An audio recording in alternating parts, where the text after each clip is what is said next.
never imagined that a simple part-time job could turn into the worst nightmare of my life. But looking back now, I realized the warning signs were there from the very start.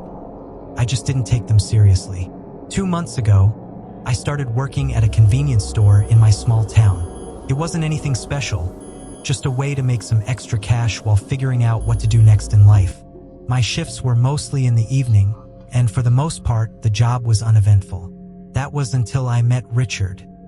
He was the store's janitor, middle-aged, quiet, with a face that you'd forget if you passed him on the street. But there was something about him, something that made me uneasy. At first, he seemed harmless. He would greet me with a nod, occasionally making small talk about the weather or asking how my shift was going. I didn't think much of it. But then, the questions became more personal. He started asking if I had a boyfriend, what I liked to do on my days off, whether I lived alone.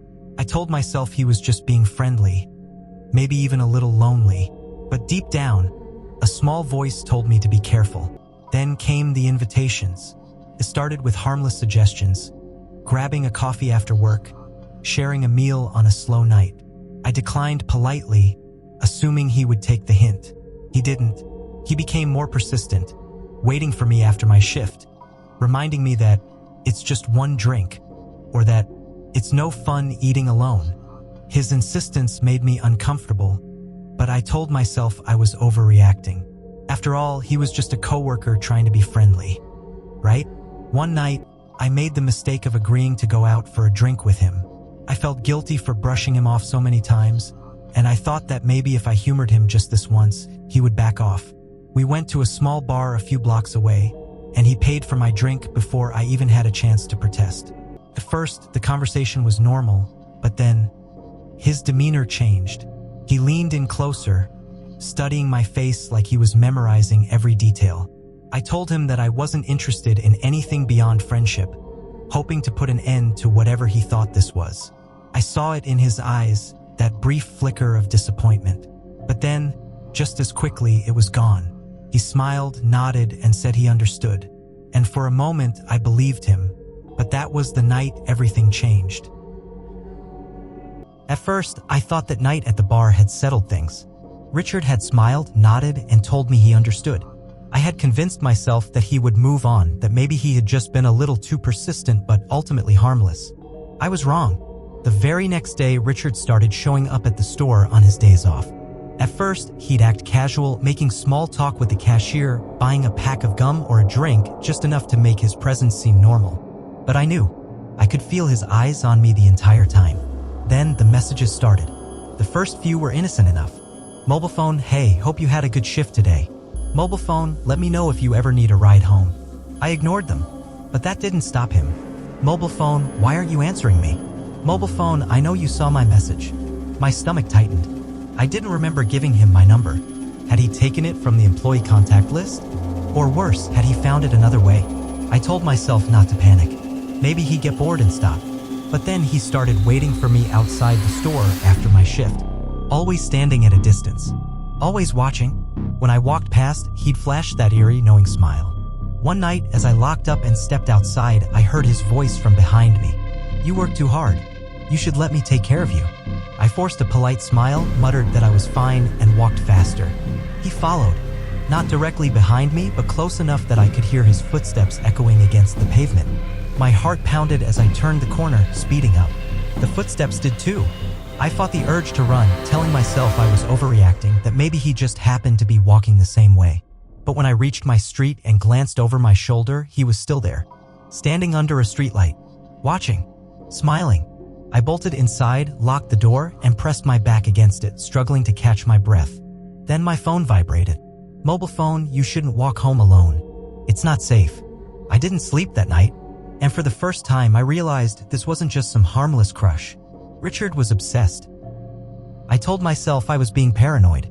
Maybe Rechard was just awkward, socially unaware. Maybe he didn't realize how unsettling his behavior was. I convinced myself that if I stayed polite but distant, he would eventually lose interest. I was wrong. The next few nights, I changed my routine.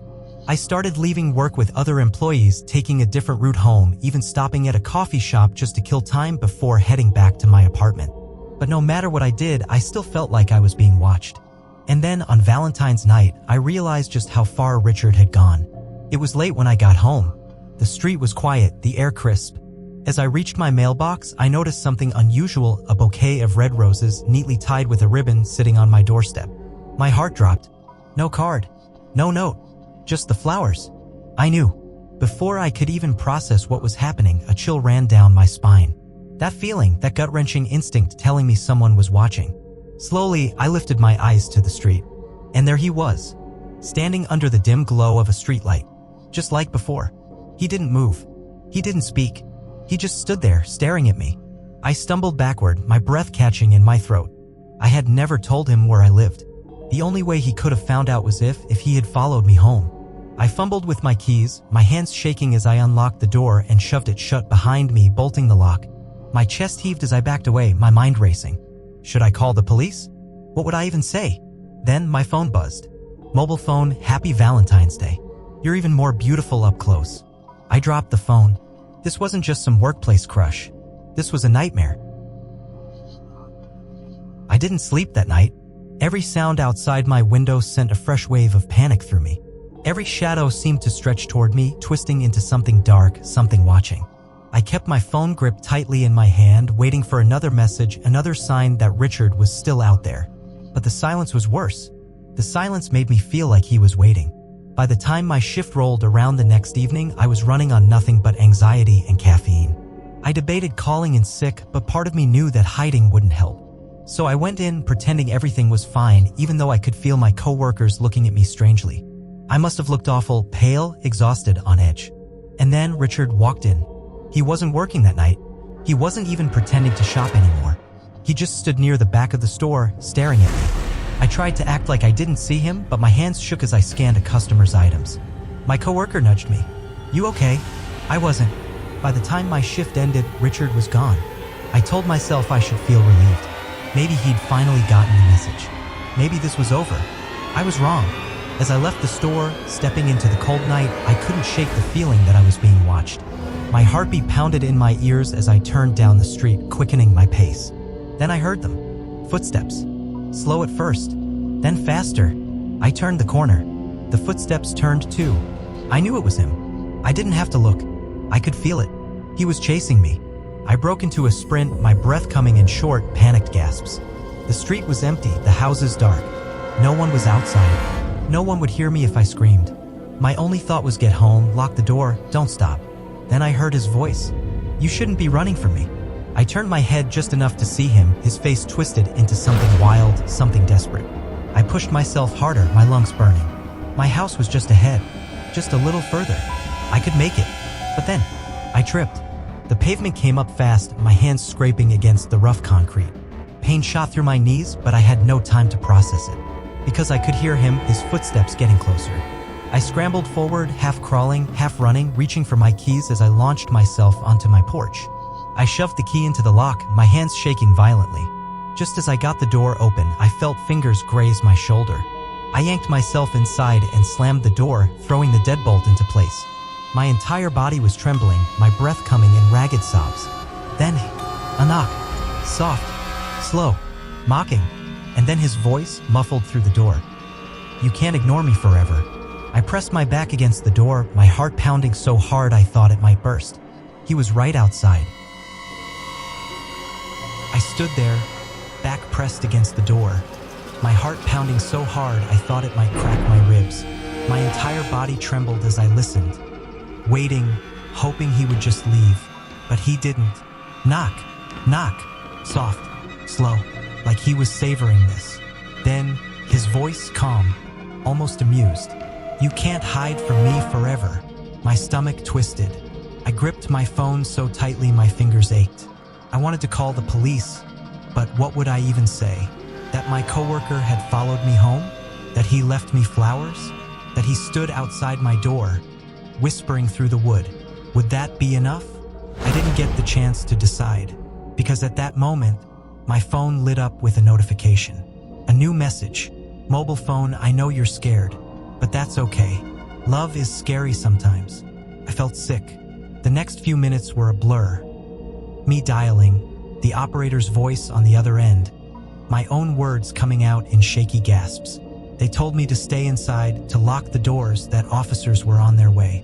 And then, as suddenly as he had appeared, he was gone. By the time the police arrived, there was no sign of Rechard. But I knew he had been there. The roses were still on my porch. And when the officers shined their flashlights around my yard, they found footprints in the snow, circling my house.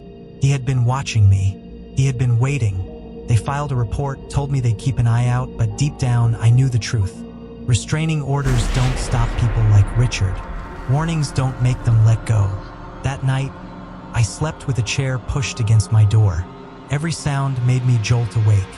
Every shadow on my wall sent my heart racing. Days passed, then weeks. I switched jobs. I moved. I blocked every unknown number that tried to reach me. And just when I started to think it was over, a single red rose appeared on my new doorstep. No note, no name, just a reminder that even when you think you're safe, some obsessions never end.